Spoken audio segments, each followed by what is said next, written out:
I think initially it's you don't know which way you're heading, you don't know where to start or where to finish.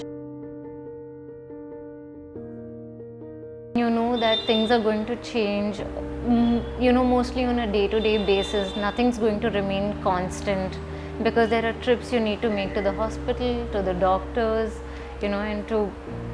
and you just don't know how your routine is going to be. Your schedule is upset, everything kind of goes haywire. So I think it's literally like making a new start, and you're taking a decision for another living being, right? It's a person and it's a parent. You're emotionally connected to the person, so you obviously want to take the best and the right decision for them.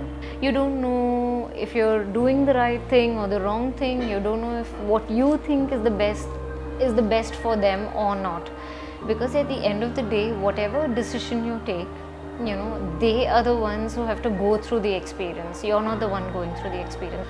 I think the person literally has to be like an all-rounder, from taking care of what they need.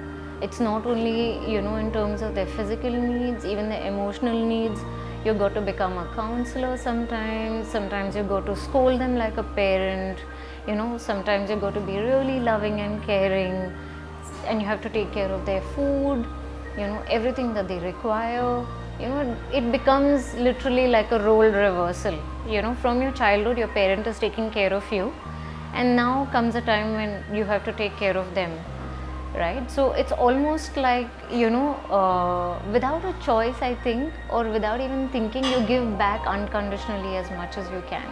Okay, so I'll tell you about how I fell into the role of caregiving, which came very naturally to me because my mother was diagnosed with breast cancer. You're seeing what the person is going through, but you have to keep your composure, and you know that you can't lose it, and you don't have a choice there.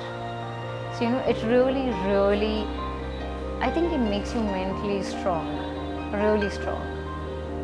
जाने कहाँ मेरा जिगर गया जी, those are fun songs. They uplift your spirits immediately. So things like that, and of course, make them do what they like, even if it's just a basic thing like vegetable shopping. All these mothers enjoy it. Just take them out. They come back refreshed, and don't treat them like a patient. A lot of my uncles, that is my mother's brothers, call up, and they're always making sure they cheer her up. They're always joking around with her, and they're doing things like that. So yeah, I think the basic expectation is that when the environment and the surrounding is happy, I think the patient recovers much faster and in a much better manner. I think that is really something that people should look at. You should make them watch a lot of comedy. Yeah, that really works, because that's when you're having hearty laughs. If you have kids around the house, make sure the kids are playing games with their grandparents and things like that, because that really uplifts their spirits. In this entire process, giving time to yourself takes a complete backseat. Yeah, I think learning to give time to yourself is very, very important. That is something that a lot of friends have been telling me to do, and which I have kind of not really been very successful in accomplishing, but I'm trying. Yeah, but that's very important. You need to give time to yourself, because otherwise, again, you burn out, and that's not good, because you automatically feel that you don't need that much care right now. You'll take care of yourself later. It's okay. You kind of push it off that way, but you need to take care of yourself also. It's equally important. I was going through a really emotionally tough time, I think, and I wasn't able to really cope with the situation. I really felt like I had, I wasn't moving ahead, or I don't know whether I'm taking the right calls or the wrong calls.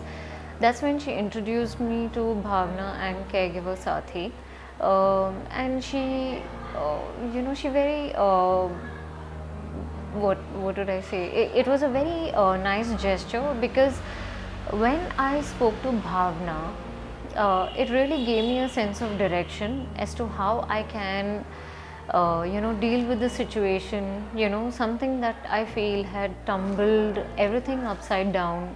How I could go about things, how I could probably organize myself during the day, how I need not feel, drained out of energy completely. Not try to be like a superwoman, and still try and accomplish a lot more.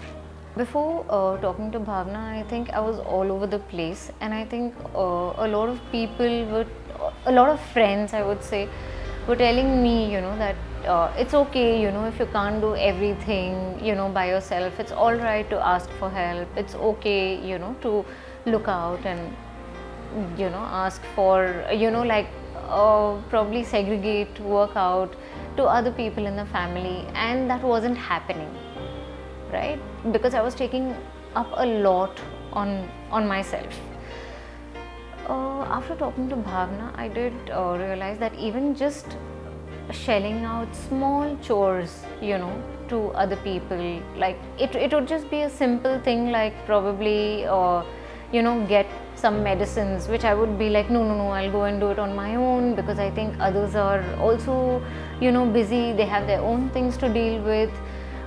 This is what would go on in my mind mentally. So, when I spoke to her, she said, no, you have to, delegate, you'll have to give out chores to other people, because otherwise I would burn out eventually.